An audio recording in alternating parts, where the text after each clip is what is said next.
చిక్కడపల్లి లైబ్రరీలో నిరుద్యోగులకు అట్లాగే గ్రూప్ 1 అభ్యర్థులకు కూడా మద్దతుగా ఈరోజు బీజేపీ రాష్ట్ర అధ్యక్షుడు రామచంద్రరావు గారు ఇక్కడికి వచ్చారు. అయితే విద్యార్థులు కూడా మాట్లాడిన తర్వాత కూడా విద్యార్థులు కూడా బీజేపీ విద్యార్థులకు సపోర్ట్గా ఉంటుందని చెప్పారు. అయితే మనతో మాట్లాడడానికి బీజేవైఎం రాష్ట్ర మాజీ అధ్యక్షుడు మహేందర్ గారు నేను తెలుస్తున్నాం. సార్, నిరుద్యోగుల తీవ్ర ఆందోళన ఉన్నా అట్లాగే గ్రూప్ 1 పరీక్ష రద్దు దాని మీద కూడా చాలా ఆందోళన వాళ్ళకి మీరు ఏ విధంగా సపోర్ట్ చేస్తున్నారు? 100% భారతీయ జనతా పార్టీ ఆధ్వర్యంలో అనేక మార్లు నిరుద్యోగుల కోసం అనేక విధాలుగా మేము పోరాటాలు చేయడం జరిగింది. వాళ్ళకు రావాల్సినటువంటి ప్రతిఫలాలు ఏవైతే ఉన్నాయో వాటిని రప్పించడంలో బీజేవైఎం అనేకంగా పోరాటాలు చేసినాం కూడా. ఈరోజు చెప్తా ఉన్నాం, గ్రూప్ 1 రద్దు కావడంలో బీజేవైఎం యొక్క పాత్ర అనేకంగా ఉన్నది. గ్రూప్ 2 నోటిఫికేషన్ వచ్చిన తర్వాత ఉద్యోగ అవకాశాలు ఇస్తున్నామని చెప్పినాక 6 నెలలు అవుతుంది, కానీ ఇప్పటివరకు ఒక్క అవకాశం కూడా ఇవ్వకుండా ఉన్నటువంటి విధానాలు ఈరోజు గుర్తు చేస్తూ ఉన్నాం. అంతేకాకుండా ఈరోజు ఏదైతే 10 ఏళ్ల పాటు ఆ గవర్నమెంట్ ఉండి ప్రజలకు ఏదో చేస్తా అన్నటువంటి వ్యక్తి ఈరోజు వాడికి కూడా ఏది కూడా చేయనటువంటి విధానం ఈరోజు గుర్తు చేస్తున్నాం. అధికారంలో ఉన్నప్పుడు ఏం చేశారు మీరంతా కూడా? అధికారంలో 10 ఏళ్ళు ఉన్నప్పుడు ఇదే నిరుద్యోగులను లాఠీలతో కొట్టించినటువంటి నీచ చరిత్ర టీఆర్ఎస్ పార్టీది కదా. టీఆర్ఎస్ పార్టీ మోసం చేసింది ఇదే అశోక్ నగర్కి రాహుల్ గాంధీ గారిని, ప్రియాంక గాంధీ గారిని వీళ్ళందరినీ కూడా తీసుకొని వచ్చి మేము అధికారంలోకి రాగానే అన్ని హామీలు తీరుస్తామన్నటువంటి వ్యక్తివి అధికారంలోకి వచ్చిన తర్వాత ఏం చేసినావు ఈరోజు? అరే, అక్కడ నిరుద్యోగులు వ్యతిరేకించారు, మేము యువమోర్చా అనేక కార్యక్రమాలు చేసినాం, కోర్టు వ్యతిరేకించింది మీరు ఇచ్చినటువంటి విధానాన్ని.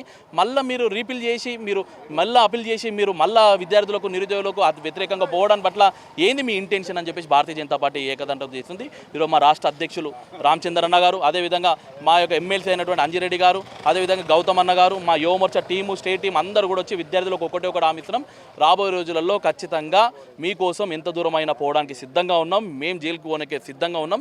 మీకు అంతిమంగా ఉద్యోగ అవకాశాలు వచ్చేదాకా ఉద్యోగంలో ఉన్న మీ ఆఫీసులలో మీ సీట్లో కూర్చునేంత వరకు కూడా మా యొక్క పోరాటం ఇదే విధంగా కొనసాగుతుందని చెప్తాను. టీఎస్పీఎస్ అంటే ఒక జ్యుడిషియల్ పవర్ ఉంటుంది, ఒక ఐఏఎస్లు కానీ ఉన్నత విద్యావంతులు కూడా దాంట్లో ఉంటారు. మరి ఎందుకు ఇట్లాంటివి జరుగుతున్నాయి? ఇట్లా అవకతవకలు కానీ అదే అవకతవకలు జరిగినాయని అనేక మార్లు మేము దాని ముందరనే ధర్నాలు చేసినాం కదా.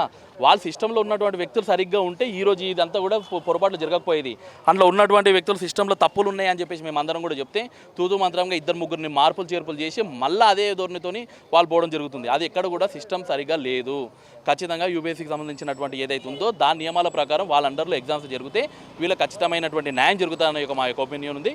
ఆ రకంగా విద్యార్థుల యొక్క డిమాండ్ అన్నీ కూడా పూరించాలన్న వాళ్ళని కూడా కళలు సాకారం చేసుకోవాలన్నా కూడా ఖచ్చితంగా ప్రభుత్వం దిగి రావాల్సిందే. లేకపోతే భారతీయ జనతా యువమోర్చా విద్యార్థుల పక్షాన నిరుద్యోగుల పక్షాన 100% ఎఫర్ట్ పెట్టి ఎంత దూరమైన పోవడానికి మేము సిద్ధంగా ఉన్నాం. బీఆర్ఎస్ వరకు లోకల్ చేస్తున్నా అంటే ఆ 3 కోట్లకు 6 కోట్లకు కూడా ఉద్యోగాలు అమ్ముకున్న ఒక చేస్తున్నారు. పేపర్లలో, న్యూస్లలో అన్నిట్లలో చూస్తున్నాం. మేము గతంలో 2-3 ఏళ్ల కింద కూడా మేము వీటిని పెట్టినాం. అభియోగం కాదు, అది వాస్తవం అని మేము అంటున్నాం. మేము వాళ్ళు దొంగదారిన ఉద్యోగాలని అమ్ముకొని ఇట్లా నిజాయితీగా చిక్కడపల్లి ఏరియాలలో, పల్లెటూర్లలో, గ్రామాల నుంచి వచ్చినటువంటి వ్యక్తులు తల్లిదండ్రుల యొక్క పొలం చేసుకొని ఇంత కూడబెట్టుకున్నటువంటి డబ్బును తీసుకొని వచ్చి చిక్కడపల్లిలో హాస్టళ్లలో ఉండి ఈరోజు చదువుకుంటున్న విద్యార్థులకు అన్యాయం చేస్తున్నారు. డబ్బున్నోనికే ఉద్యోగ అవకాశాలు ఇద్దామనే ఒక ఆలోచనకు వచ్చింది.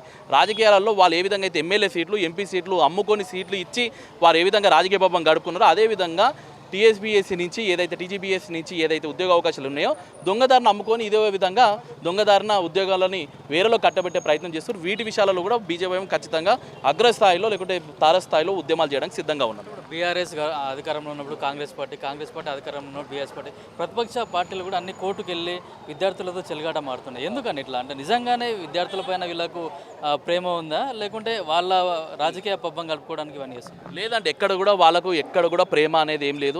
10 ఏళ్ల పాటు చిత్తశుద్ధి ఉండి టీఆర్ఎస్ పార్టీకి నిజంగానే విద్యార్థుల పట్ల సాఫ్ట్ కార్నర్ ఉండి మంచి ఒపీనియన్ కనుక ఉన్నట్లయితే 10 ఏళ్లలో ఏం బీకిందా అంటున్నాం. టీఆర్ఎస్ పార్టీ ఇదే కేటీఆర్ ప్రగోళాలు కలుపుతూ ఎక్కడెక్కడో ఉండి విద్యార్థులకు అన్యాయం జరిగిందని చెప్పేసి ఫామ్ హౌస్కి అక్కడిక్కడ పిలిపించుకొని కొంతమంది విద్యార్థులు పిలిపించుకొని ఇంకా ప్రలోభాలు పెడతా ఉన్నాడు, ఇంకా భయాలకు గురి చేస్తూ ఉన్నాడు. మరి 10 ఏళ్ల పాటు నువ్వు అధికారంలో ఉన్నప్పుడు నువ్వే కదా, మీ నాయననే కదా అధికారం అంతా చెలాయించింది. మరి ఆ రోజు ఏం చేసినావు? మరి నువ్వు ఎందుకు గురించి చేయలేవు? మరి 10 ఏళ్ల పాటు తప్పు చేసిండు అని చెప్పేసి రేవంత్ రెడ్డి గారు ఇదే చిక్కడపల్లికి వచ్చి హామీలు ఇప్పించిండు. మరి వీళ్ళిద్దరు కూడా దొంగబాటులే.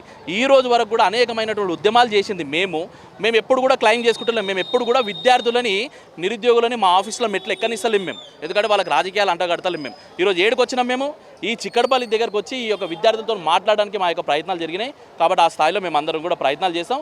వారి కోసం అంతిమంగా ఆ పార్టీలాగా కాకుండా నిజాయితీగా మేము పోరాటాలు చేస్తామని చెప్తున్నాను. అయితే బీజేపీ పార్టీ కూడా మొత్తం విద్యార్థులకు సపోర్ట్గా ఉంటుంది. వాళ్ళకి ఎట్లాంటి పరిస్థితులు ఉన్నా కూడా మేము విద్యార్థులకు కానీ నిరుద్యోగులకు కానీ ఉద్యోగాలు వచ్చే విధంగా మేము కృషి చేస్తామని, అట్లాగే క్షేత్రస్థాయిలో కూడా విద్యార్థులకు మేము పూర్తి సపోర్ట్ ఇస్తామని చెప్పి కూడా బీజేపీ తెలుపుతుంది. కెమెరామెన్ కిరణ్తో కిరణ్ కుమార్, పల్లవి టీవీ, చిక్కడపల్లి.